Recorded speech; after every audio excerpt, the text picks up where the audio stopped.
शहर का नाम था आशापुर। बाहर से शांत और विकसित दिखने वाला, लेकिन अंदर ही अंदर अपराधों से घिरा हुआ। हर रात गली कूचों में कुछ ऐसा होता जो सुबह अखबार की सुर्खियों में नहीं आता। खासकर लड़कियों के लिए यह शहर सुरक्षित नहीं था। हाल ही में खबरें आई थीं कि कुछ गुंडे रात में सार्वजनिक जगहों पर लड़कियों को परेशान करते थे। पुलिस का कहना था कि उनके पास कोई ठोस सबूत नहीं था, लेकिन डीएम संजीवनी मिश्रा को इस बात पर यकीन नहीं था। उन्होंने ठान लिया कि इस अपराध की जड़ तक खुद पहुंचेंगी। एक ऐसा फैसला जो उन्हें सीधे मौत के दरवाजे तक ले जा सकता था। रात के 10 बज रहे थे। डीएम संजीवनी मिश्रा ने अपना हुलिया पूरी तरह बदल लिया था। फटी पुरानी साड़ी, चेहरे पर हल्की झुर्रियां दिखाने वाला मेकअप, बालों को अस्त व्यस्त कर लिया और खुद को एक आम सी आइसक्रीम वाली बना लिया। उन्होंने शहर के सबसे बदनाम चौराहे पर अपना ठेला लगाया। आइसक्रीम ले लो, ठंडी ठंडी आइसक्रीम, उन्होंने धीमी आवाज में कहा, जैसे कोई उम्रदराज औरत ग्राहकों को बुला रही हो। कुछ ही मिनटों में सड़क सुनसान होने लगी, लेकिन तभी कुछ परछाइयां नजर आईं। 3 आदमी, लंबी कदकाठी, चेहरों पर घिनौनी मुस्कान। वे धीरे धीरे उनकी ओर बढ़ रहे थे। संजीवनी ने नजरें झुका लीं, जैसे कुछ जानती ही न हो। ओ बुढ़िया, यहां क्या कर रही है इतनी रात को?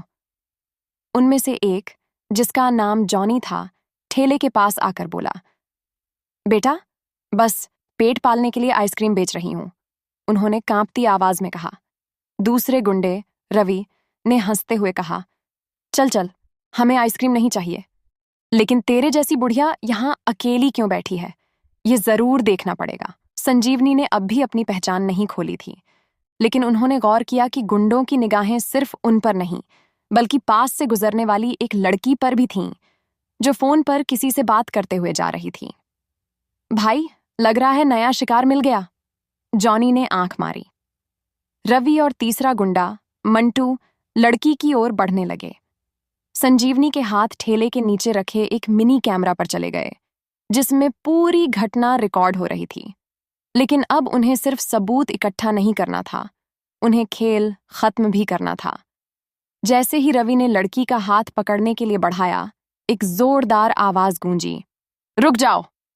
तीनों ने घूमकर देखा। अब सामने खड़ी वह बूढ़ी औरत वैसी नहीं लग रही थी। संजीवनी ने अपना दुपट्टा हटाया और ठेले के नीचे से एक रिवॉल्वर निकाल ली। डीएम, जॉनी के चेहरे से खून उतर गया। तुम लोगों का खेल खत्म। लेकिन कहानी इतनी सीधी नहीं थी। तीनों गुंडे अचानक हंसने लगे। अरे मैडम, आप समझती क्या हैं खुद को, आप अकेली हैं और हम 3, जॉनी ने कहा। संजीवनी मुस्कुराई। शिकारी जब फंदा डालता है तो खुद को अकेला दिखाता है। अगले ही पल चारों तरफ से छुपे हुए पुलिस वाले निकल आए। छतों से स्नाइपर्स तैयार खड़े थे और सड़क पर पुलिस की गाड़ियां आ गईं। तुम लोगों को रंगे हाथों पकड़ने के लिए ही मैंने यह नाटक किया, डीएम की आवाज गूंजी। गुंडों ने भागने की कोशिश की, लेकिन संजीवनी ने गोली चला दी, सिर्फ चेतावनी के लिए। कोशिश मत करना, वरना अगली गोली सीधे सिर में होगी। अध्याय 4। आखिरी चाल पुलिस ने रवि और मंटू को पकड़ लिया, लेकिन जॉनी तेज था। वह गली में भागा और अंधेरे में गायब हो गया। सर, वह भाग गया, एक पुलिस वाले ने कहा। संजीवनी ने गहरी सांस ली। वह ज्यादा दूर नहीं जाएगा। उन्होंने अपने कान में लगे मिनी ईयरपीस को दबाया। टीम बी, लोकेशन ट्रैक करो। कुछ ही सेकंड में जवाब आया। मैडम, वह पुल की ओर भाग रहा है।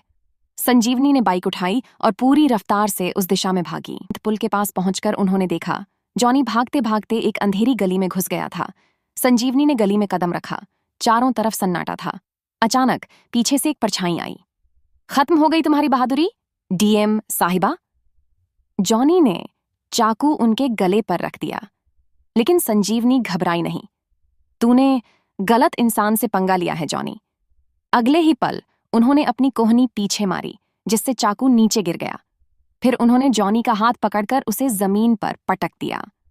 अब तू जेल में सड़ेगा। पुलिस ने आकर जॉनी को गिरफ्तार कर लिया। अंत, जब कानून खुद उतरता है मैदान में, सुबह के अखबारों में खबर छपी, डीएम साहिबा बनी आइसक्रीम वाली, शहर के सबसे खतरनाक गुंडों को पकड़ा। शहर की लड़कियां अब खुद को सुरक्षित महसूस कर रही थीं। और अपराधियों को एक संदेश मिल चुका था।